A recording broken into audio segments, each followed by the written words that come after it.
Thanks for joining us from our studios in Tel Aviv. Coming up in today's newscast, a wave of terror in Israel is slowing down. HBO's most popular TV show is about to feature 2 Israelis, and you won't believe how the Israeli Air Force is fixing its planes. I'm Natasha Kirchuk here with the latest news in Israel.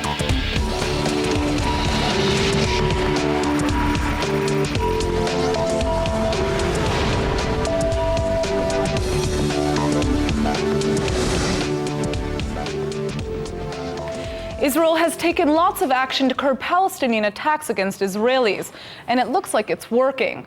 The latest wave of terror in Israel seems to be coming to a standstill, and Hamas is furious. The terror group is accusing Palestinian leadership of treason for helping Israel stem the violence. Since last October, Palestinian attackers have killed 28 Israelis and 2 American citizens in a series of knife, car ramming, and gun assaults. Yet in recent weeks, the violence seems to have slowed, and the almost daily incidents of terror have become more sporadic. The last fatal attack against Israel took place on March 9th, and the Israeli Prime Minister is attributing the decreasing violence to Israel's strong security forces. Israel has taken aggressive action against incitement and has foiled many assaults, leading to a big drop-off in terror attacks. הגורם העיקרי שמוביל את התפשטות הטרור, גם במרחבים אחרים וגם אצלנו, הוא ההצלחה. במידה שאנחנו מצמצמים את ההצלחה, אנחנו מצמצמים את ההצטרפות להצלחה. וזה עיקר הדבר שאנחנו פועלים בו. Israeli forces have killed at least 190 Palestinians throughout the wave of violence, 129 of whom Israel claims were attackers. Many of the remaining Palestinian casualties lost their lives during clashes and protests. The ongoing bloodshed is reportedly being caused by bitterness over stalled peace negotiations and Islamist-led calls for Israel's destruction. While Israeli Prime Minister Netanyahu has commended Israeli forces for curbing much of the violence, he's barely mentioned Israel's cooperation with the Palestinian Authority. Israeli and Palestinian officials have publicly announced their security collaboration to stem the terrorism, and Hamas has expressed outrage. The Islamist terror group says the Palestinian Authority is collaborating with the enemy, and has recently condemned the arrest of 3 West Bank Palestinians. هذه الجريمة هي تطور خطير على صعيد التعاون الأمني ما بين السلطة والاحتلال الإسرائيلي. نحن ندعو إلى وقف سياسة التعاون الأمني مع الاحتلال الإسرائيلي والإفراج عن المعتقلين. The Islamic State says they've seized control of a Palestinian camp in the capital of Syria. Israel has long been concerned about ISIS ideology infiltrating the Palestinian territories. And while this Palestinian camp isn't in Israel, the incident has a country on high alert. The Islamic State-affiliated Amaq agency has uploaded a video, and it claims to show Islamic State fighters taking over parts of the Yarmouk Palestinian camp in Damascus. The camp has mostly been controlled by al-Nusra Front for the last year, an al-Qaeda-linked Sunni Islamist force fighting against the Syrian government. Al-Nusra has managed to keep ISIS fighters out of the Palestinian camp, but according to the Islamic State's new video, al-Nusra has been pushed out. نحن اليوم بفضل من الله عز وجل سيطرنا على حاجز العروبة وهذا شارع التوتر سيطرنا عليه بفضل من الله عز وجل من جبهة الجولاني جبهة الخزي والعار. The camp is on the outskirts of Damascus, and it was set up to house Palestinians in 1957. It was home to around 160,000 Palestinians before the Syrian conflict began in 2011. Although the Palestinian camp is not within Israeli borders, its overtaking speaks to some of Israel's greatest fears.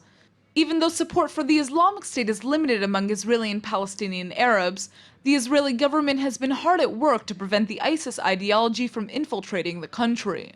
Around only 40 Palestinians have joined the Islamic State, and a handful of Israeli Arabs have been arrested for attempting to spread ISIS ideology. The IDF has avoided being drawn into the Syrian civil war, and while Islamic State fighters have reportedly come close to the Golan, the IDF has made it clear that it holds a Syrian military responsible for all incidents stemming from its territory. The Islamic State is clearly seeking to recruit more Palestinian jihadis, and has released several propaganda films supporting the wave of attacks against Israelis. Art lovers, we've got a treat for you. Beautiful artwork is everywhere from the streets you walk on to the museums you visit. And if you feel like you don't have enough time to appreciate all the art around you, there's a solution. A new Israeli startup is on a mission to make sure you never miss out on a masterpiece again. Ofer Atir is the CEO of ArtBit, and he's here with more. Thanks for coming in. So what is ArtBit? Tell us about this app. So ArtBit, the idea is actually to build up something like a Shazam for the art world. We would like to be, the access point for the mass audience, for the people to come and enjoy art wherever they are. And this is kind of an art companion. When you go out to the street, you see a street art, you go into an office, you see a nice artwork, and you quite intimidate from asking who is the artist, what he's doing, and what is the art background. So you can just snap it. We have a vision recognition algorithms. We recognize the artwork, and we give you all the information about it. How did you come up with this idea? This is very interesting. So the thing is that I'm many years in the high-tech technology here in Israel and in global enterprises. And 5 years ago, I paused everything, went back to the university, and went to learn and study art and art education. And I was exposed to an amazing world, a fascinating world. But I was very frustrated from the fact that the art world is very closed, and most of the people don't know how to access it and afraid from approach it. And when I'm talking about the millennial generation, the fact that I'm going with my kids to the museum and 5 minutes after it, they're asking me, hey, Dad, when we are leaving it? So I said, hey, we are missing something here big time. And then we come with the idea really to bring the art world from the 16th century to the 21st century, give you technology and the way you consume today almost everything, like music, movies, and everything else, also to be able to consume the art on the go wherever you are. So you talked about this a little bit before, but art is everywhere, including the streets that you walk around on. How does your app actually track down all this artwork? Is it just really people taking these pictures?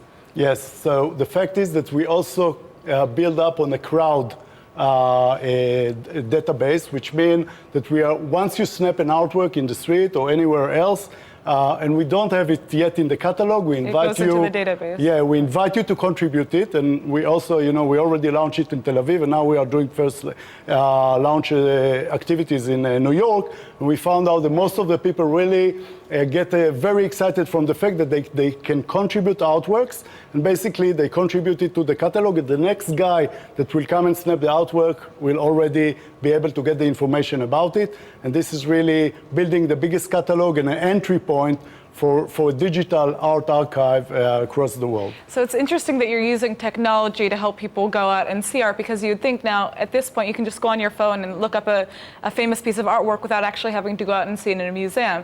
Is that an issue that you face, the fact that there's so much easily accessible on the internet right now? Yeah, I think that the most unique in our solution is the fact that we are not existing only in the online world. Basically, what we are making is we're calling the people to go out and experience art.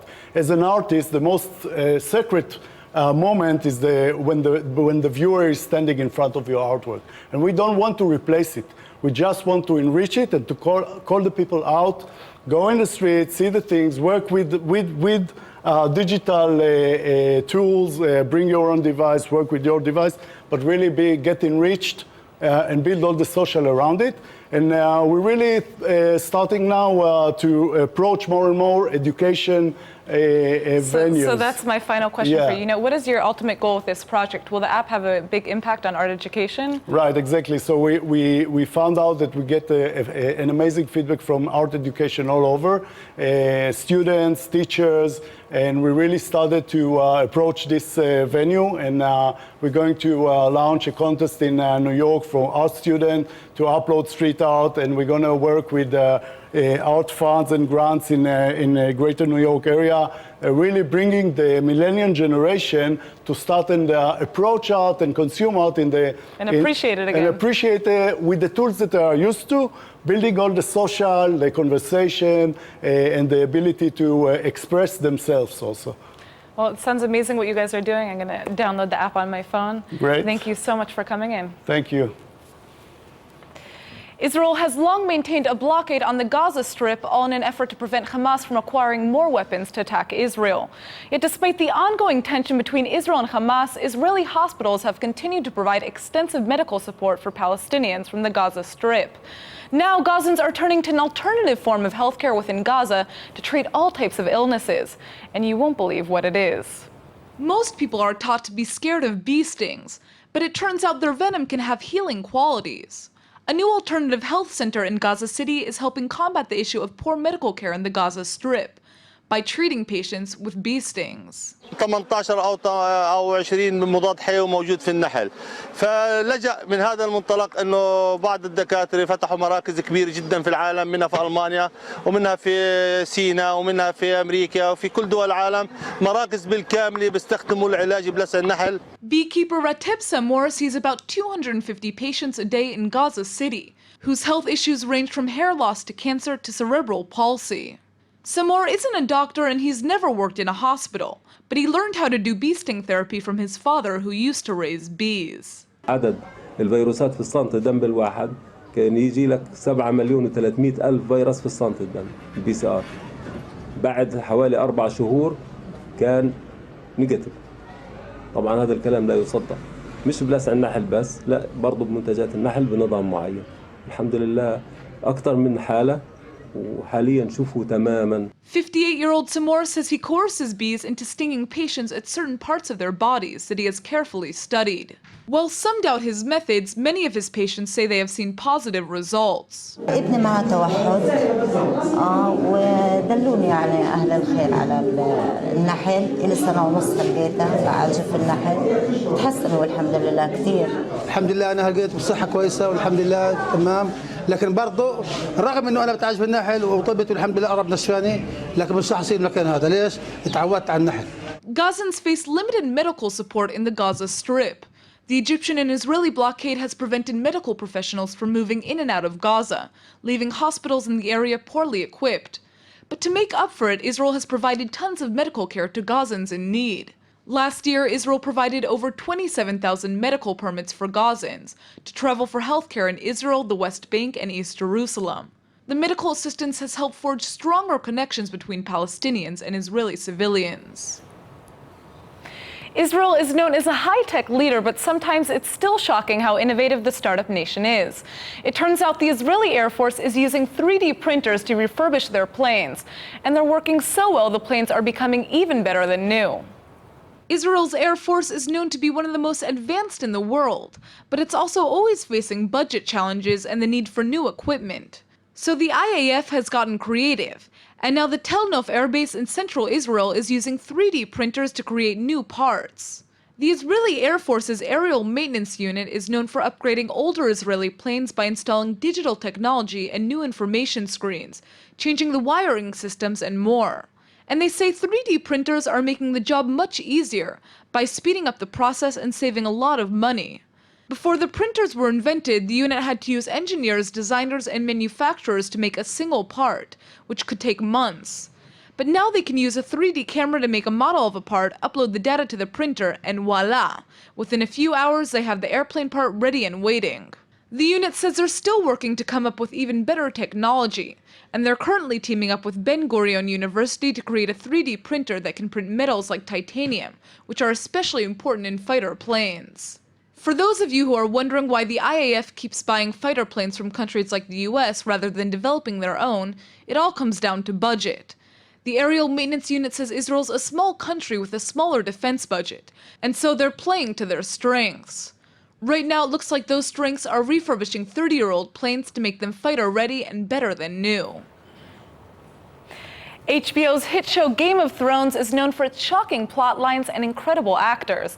And the show isn't playing any games when it comes to keeping its viewers in awe. 2 Israeli actors have been revealed in the latest trailer, but it's still a secret what roles will be playing in the upcoming season. As if Games of Thrones fans weren't excited enough about the upcoming season, now they have some talented Israeli actors joining the show. Israeli actress Anya Buchstein and Arab-Israeli actor Yosef Swede will be gracing television screens around the world, but it won't be the first time for either of them. 33-year-old Buchstein is already a household name in Israel for appearing in shows like Rabi's False Flag and The Secrets, and she's even an accomplished recording artist. Suede is also a man of many talents and is known for being a dancer, director, and actor in Israel. He's also famous for his roles in Homeland and Walk on Water. For a long time, there have been rumors that Israelis were joining Game of Thrones, but now it looks like they might have bigger roles than we originally thought. Buchstein has a close-up in the trailer, and she's also shown walking away from one of the show's stars, Tyrion Lannister. Suede is also shown in a crowd that's being addressed by Lannister, so it looks like there will be lots of drama to look forward to. And while the show is known for its jaw-dropping plot twists, it looks like we'll have to wait to see what exactly the two Israelis will be doing in the show. They both were required to sign confidentiality agreements, and the suspense is definitely growing in Israel. Both actors are set to appear in season 6 of the show, which is set to air later this month. It's time for our Hebrew word of the day. From Wonder Woman to Game of Thrones, it looks like Israeli actors are taking center stage on the big screen. So today's word is melkaz, which means center in Hebrew. Israel is always on the news, whether the news is positive or negative, so sometimes it really feels like Israel is at the melkaz of everything. That might be why Israelis have such an appreciation for being in the thick of things. If you're killing it on the dance floor and your Israeli friend tells you that you're melkaz ha'inyanim, or at the center of things, he's probably loving your show. At the end of the day, there's nothing wrong with being in the melkaz. After all, as Israelis like to say, en davar kazeh pirsum ra, or there's no such thing as bad publicity. Let's go ahead and take a look at the weather forecast. The weekend is just around the corner and the rain is clearing up. Tomorrow is expected to be partly cloudy with a high of 71 degrees. The clouds should disappear by Friday and the sky should be sunny with a high of 73.